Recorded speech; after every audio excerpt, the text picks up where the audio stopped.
Bienvenue sur Audit et Tendance, le podcast sur l'audit interne d'aujourd'hui et de demain.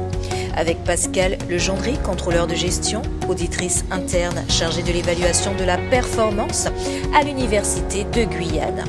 Autour d'une interview court format, découvrons les nouvelles terres d'accueil de l'audit interne. Pour cette première série de podcasts, mettons le cap sur le secteur de l'enseignement supérieur et observons. Bonjour à tous, pour ce premier podcast, Audit et Tendance, et pour ce premier épisode, pourquoi créer la fonction d'audit interne dans un établissement d'enseignement supérieur, nous avons le plaisir de recevoir Jean-Emmanuel Rudio, responsable du service audit interne à l'Université de Strasbourg, université qui est la pionnière en France.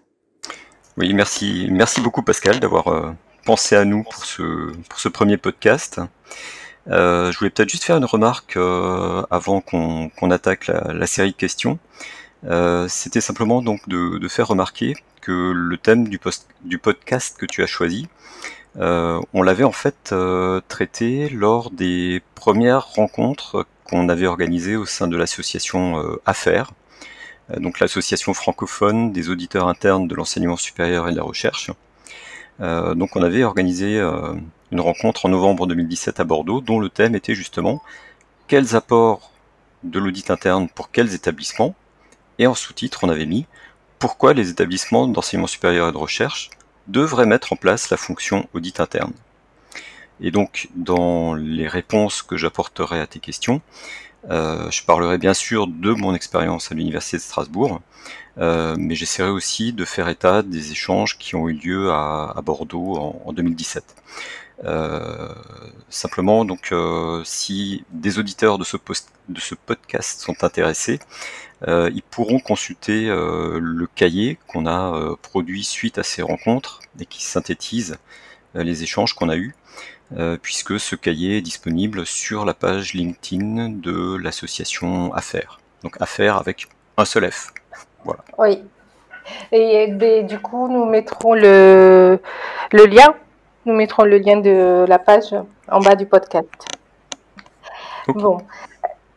Alors, la première question que j'avais à vous poser, c'est qu'est-ce qui pousse des universités à créer la fonction d'audit interne? D'où part ce besoin ou cette attention? En fait, à Strasbourg, l'audit interne a été créé en 2009, en janvier 2009, à l'occasion de la fusion des 3 universités du site strasbourgeois. Et en fait, la volonté de la direction de la nouvelle université était de prendre en compte les meilleures pratiques des grandes universités de recherche européennes. Et parmi ces best practices, figurait le fait de se doter d'un service d'audit interne. Parce qu'en fait, dans les établissements, notamment anglo-saxons, l'audit interne est très répandu. De la même façon, en Allemagne, la plupart des établissements ont mis en place l'audit interne. Et en fait, dans le domaine francophone, pour ce que je sais, il me semble que l'Université de Genève avait été précurseur, puisque l'audit interne avait été mis en place en 2005. Et donc au niveau français, je crois que c'était le CNRS qui était le premier à avoir mis en place l'audit interne en 2007. Et donc pour les universités françaises, effectivement, il me semble que Strasbourg avait été la première avec la mise en place de l'audit interne en 2009. D'accord.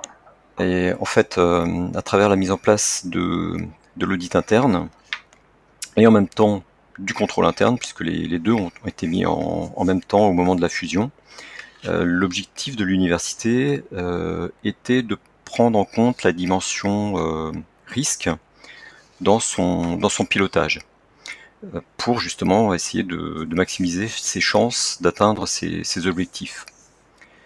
On peut peut-être préciser qu'en 2009, non seulement il y a eu la fusion des universités sur le site de Strasbourg, mais en plus la nouvelle université bénéficiait des RCE, donc responsabilité compétences élargies, et donc ça a profondément changé la complexité et la taille de l'université, puisque du coup, on passait... C'était prévu par la loi LRU, la loi sur liberté et responsabilité des universités.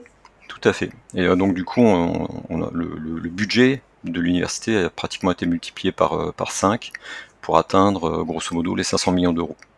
Donc, un vrai changement de taille, quoi. Oui, un vrai chamboulement, effectivement. Et du coup, tu parlais des universités, des autres universités qui se sont rencontrées à Bordeaux dans le cadre de l'association Affaires. Pour celles qui ont participé donc, à cette rencontre, quelles étaient les raisons de la création de l'audit interne ?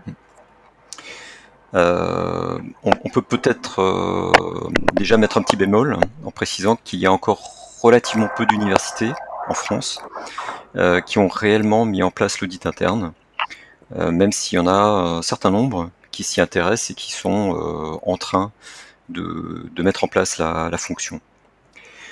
Donc parmi les raisons qui ont été citées au moment des rencontres de Bordeaux et qui ont donc poussé à la mise en place de l'audit interne dans certains établissements, une première raison qui ressortait, c'était la taille et la complexité de la gestion des établissements.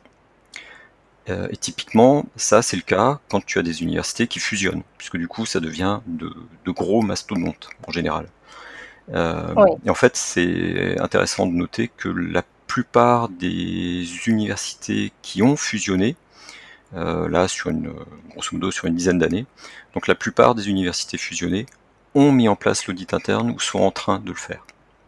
D'accord.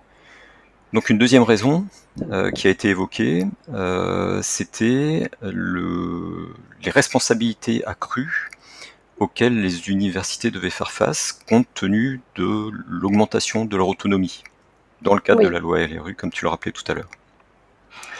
Et donc la création de l'audit interne, du coup, c'est un instrument pour donner à la fois à la gouvernance et aux partenaires externes une assurance de bonne gestion, on peut le dire comme ça, et donc de générer la confiance sur la maîtrise de ces responsabilités dont sont dotés les établissements.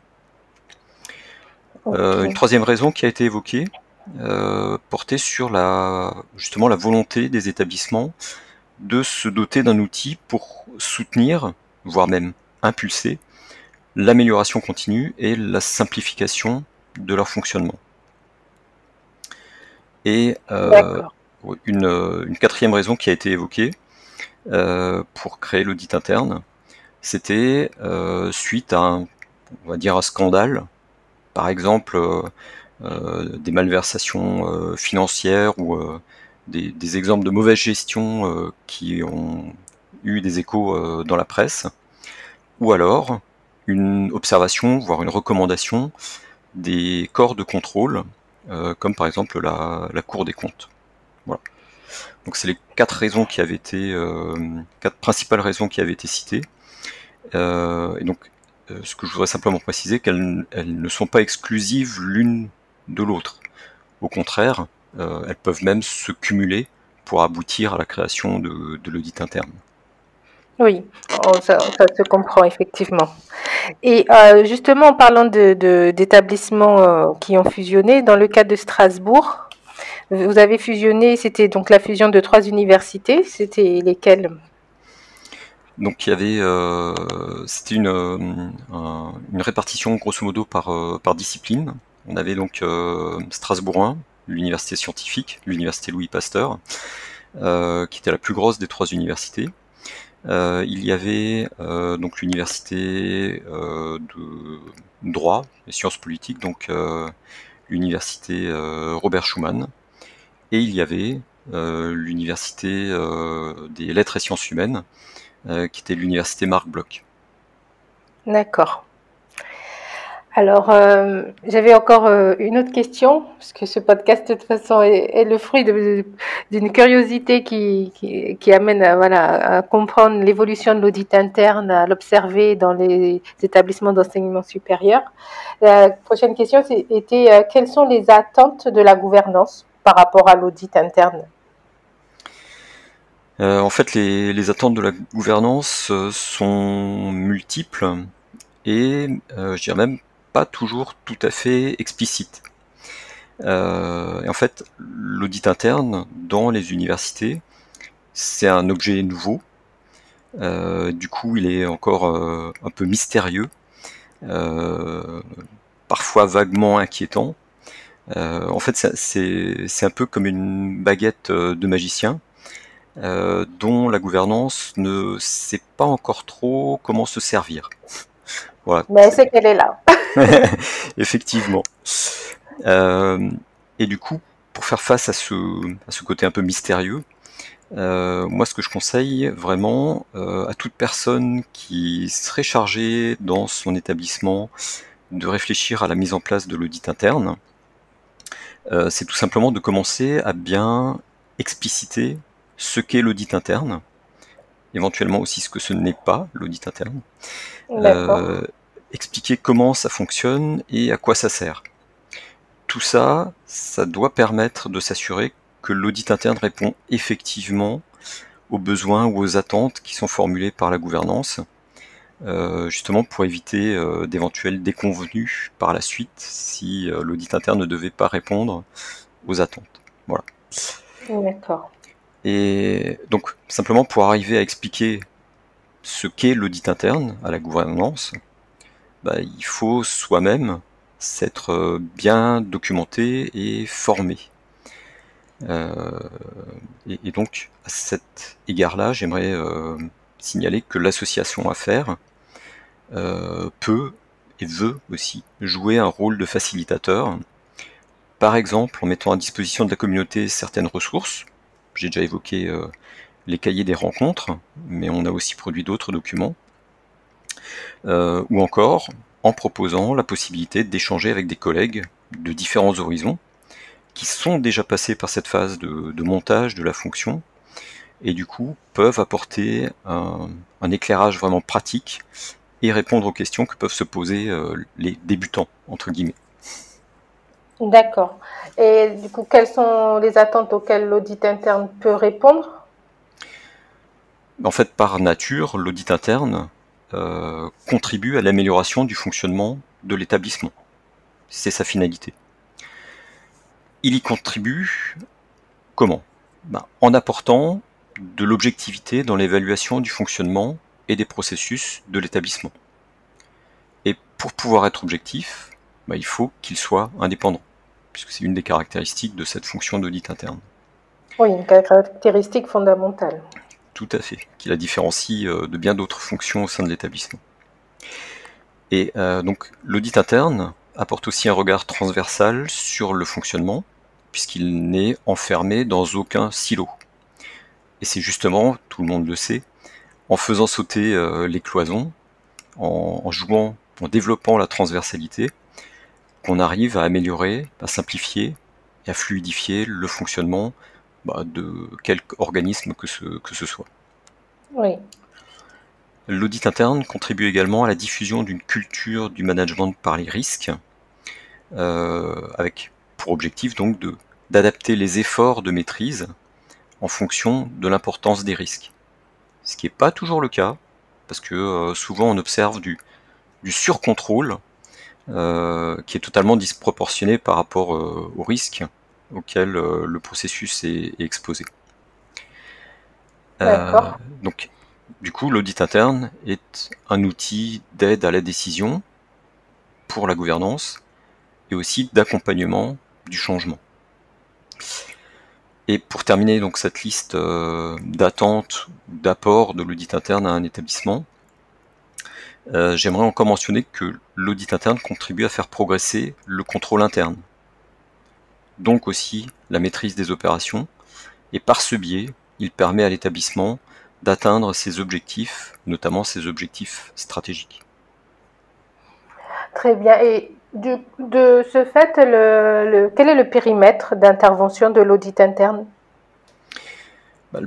L'audit interne, en fait, est né dans le domaine financier, il y a déjà maintenant un paquet d'années, Oui. mais le périmètre d'intervention de l'audit interne dans les universités me semble-t-il, devrait être aussi large que possible. En effet, dès lors que l'établissement fixe des objectifs et qu'il y a des risques de ne pas les atteindre, ce qui est quand même généralement le cas, des mesures de maîtrise devraient être mises en place. Et donc, dans ce cas-là, l'audit interne devrait pouvoir évaluer ces mesures de maîtrise pour donner une assurance sur leur pertinence, leur effectivité et leur efficacité. Bon, cela étant dit, l'audit interne ne peut pas tout auditer non plus. Donc il devra se concentrer sur les zones ou les risques, ou alors sur les processus qui sont les plus importants et les plus porteurs d'enjeux pour l'établissement. Oui, ça se comprend. Ouais. Mais d'entrée de jeu, dire que tel secteur, tel processus, tel domaine est en dehors du champ de l'audit interne, ça me semble être un mauvais signal envoyé par rapport à la couverture qui peut être faite des risques. Je dis ça, donc périmètre aussi large que possible, mais pour autant, il y a quelques activités qui sont les activités purement académiques. Donc, quand je dis purement académique, c'est l'acte d'enseignement lui-même et le travail de recherche scientifique. Donc ces activités cœur de métier sont généralement en dehors du champ de l'audit, puisque ceux-ci font généralement l'objet d'une évaluation par les pairs, donc ça sert à rien de faire une double évaluation, Oui. et en plus les auditeurs internes n'ont, à ma connaissance, en général, et sauf exception, pas les compétences pour les évaluer. On ne doit pas aller évaluer quelque chose, pourquoi on n'a pas les compétences.